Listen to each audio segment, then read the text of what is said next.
Good morning friends welcome in my YouTube channel Gupta ji की पाठशाला।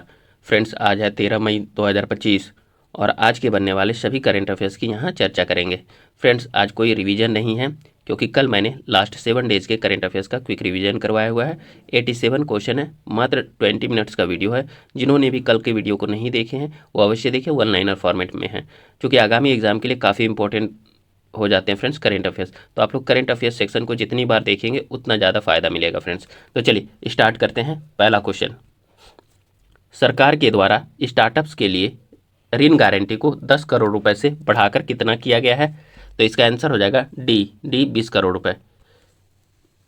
ठीक है, तो देखिए डिटेल्स देख लेते हैं फ्रेंड्स। देखिए संशोधित योजना में प्रति उधारकर्ता अधिकतम गारंटी कवर को 10 करोड़ रुपए से बढ़ा करके दोगुना करके 20 करोड़ रुपए कर दिया गया। उद्योग एवं आंतरिक व्यापार संवर्धन विभाग यानी कि DPIIT ने एक अधिसूचना में कहा है कि बढ़ाए गए गारंटी कवर से स्टार्टअप्स के लिए ऋण उपलब्धता बढ़ेगी और नवाचार को बढ़ावा मिलेगा। अगला क्वेश्चन देखते हैं फ्रेंड्स, काफ़ी इंपॉर्टेंट है। किस देश के अखबार ला प्रेंस को 2025 यूनेस्को या गिरलेमो कार्नो वर्ल्ड प्रेस फ्रीडम पुरस्कार प्रदान किया गया है? तो इसका आंसर हो जाएगा फ्रेंड्स निकारागुआ होगा इसका फ्रेंड्स। सी इसका आंसर हो जाएगा निकारागुआ। देखिए हाल ही में निकारागुआ के ला प्रेंस को 2025 यूनेस्को प्रेस फ्रीडम पुरस्कार प्रदान किया गया है। डिटेल्स देखते हैं फ्रेंड्स। निकारागुआ के ऐतिहासिक अखबार ला प्रेंस को सत्य और जवाबदेही के प्रति अपने अटूट समर्पण के लिए 2025 यूनेस्को या गिरलेमो कार्नो प्रेस फ्रीडम पुरस्कार से सम्मानित किया गया है। अगला क्वेश्चन देखते हैं फ्रेंड्स।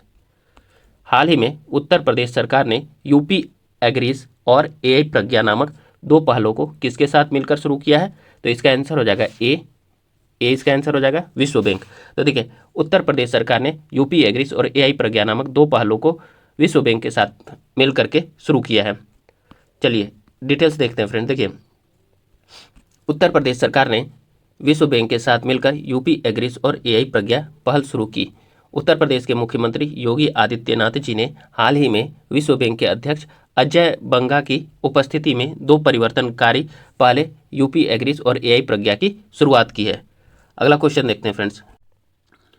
चलिए फ्रेंड लोग अगला क्वेश्चन देखते हैं। क्वेश्चन है, भारत के पहले स्वदेशी पनडुब्बी रोधी उथले पानी के जहाज को भारतीय नौसेना में शामिल किया गया है, इसका क्या नाम है? तो इसका आंसर हो जाएगा फ्रेंड्स सी हो जाएगा INS अरनाला। चलिए डिटेल्स देखते हैं। देखिए भारत के पहले स्वदेशी पनडुब्बी रोधी उथले पानी के जहाज को भारतीय नौसेना में शामिल किया गया, इसका नाम जो है INS अरनाला है।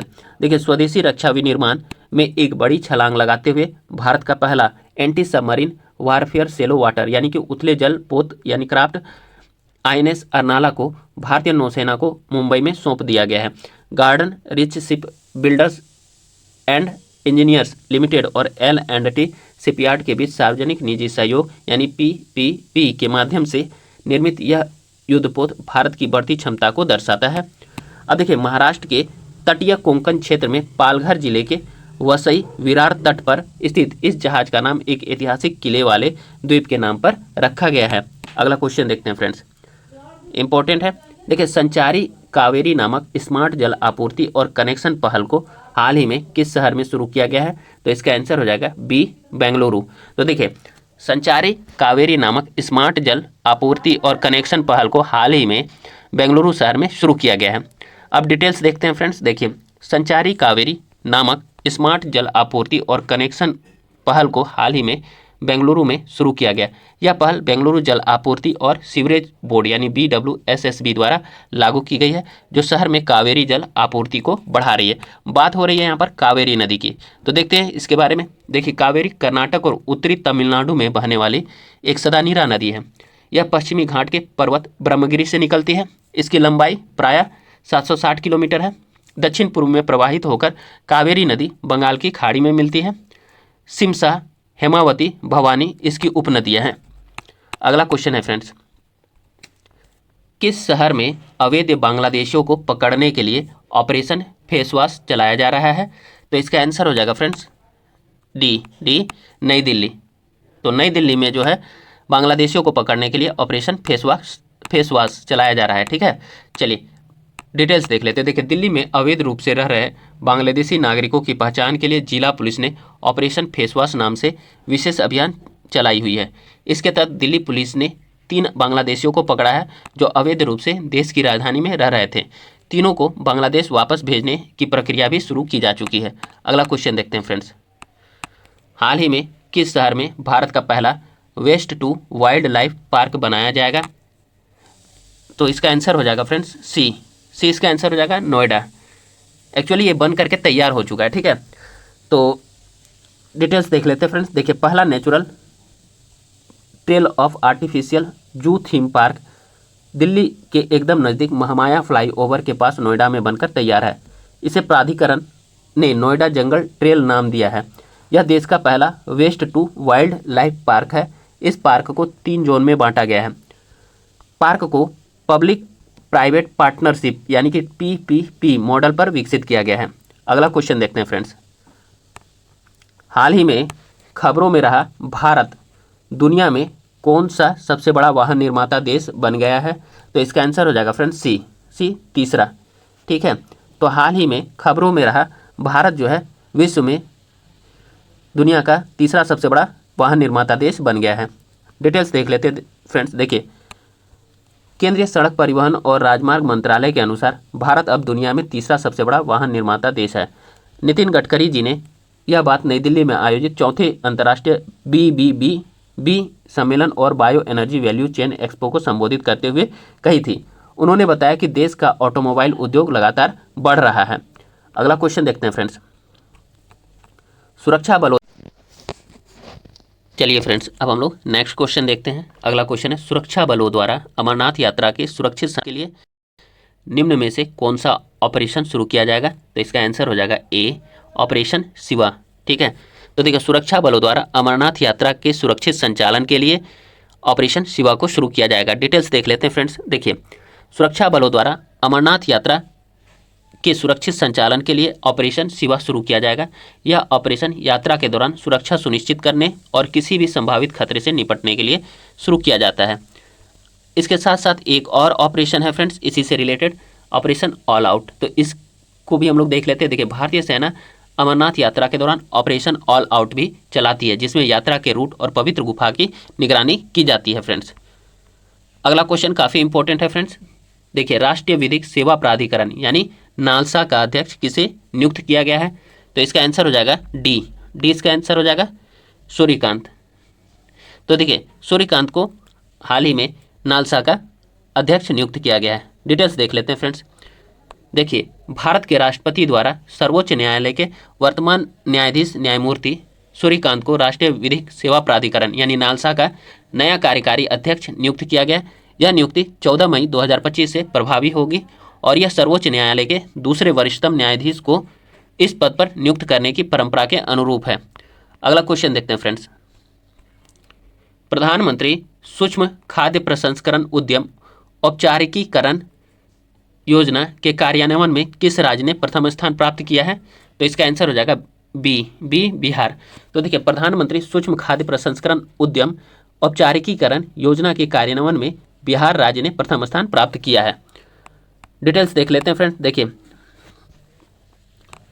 प्रधानमंत्री सूक्ष्म खाद्य प्रसंस्करण उद्यम औपचारिकीकरण यानी कि PMFME योजना 29 जून 2020 को शुरू की गई थी। यह खाद्य प्रसंस्करण उद्योग मंत्रालय द्वारा केंद्र प्रायोजित योजना है।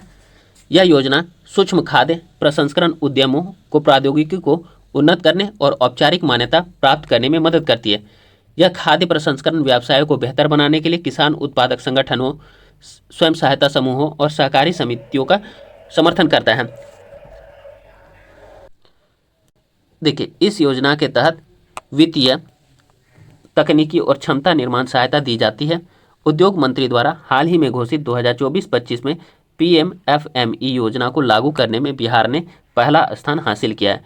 यह छोटे खाद्य प्रसंस्करण व्यवसायों को बढ़ावा देने में बिहार की सफलता को दर्शाता है। अगला क्वेश्चन देखते हैं फ्रेंड्स। हाल ही में ग्लोबल मीथेन ट्रैकर 2025 किस संगठन द्वारा जारी किया गया है? तो इसका आंसर हो जाएगा फ्रेंड्स बी इसका आंसर हो जाएगा अंतर्राष्ट्रीय ऊर्जा एजेंसी यानी कि इंटरनेशनल एनर्जी एजेंसी के द्वारा जो है ग्लोबल मीथेन ट्रेकर 2025 को जारी किया गया है। डिटेल्स देख लेते हैं।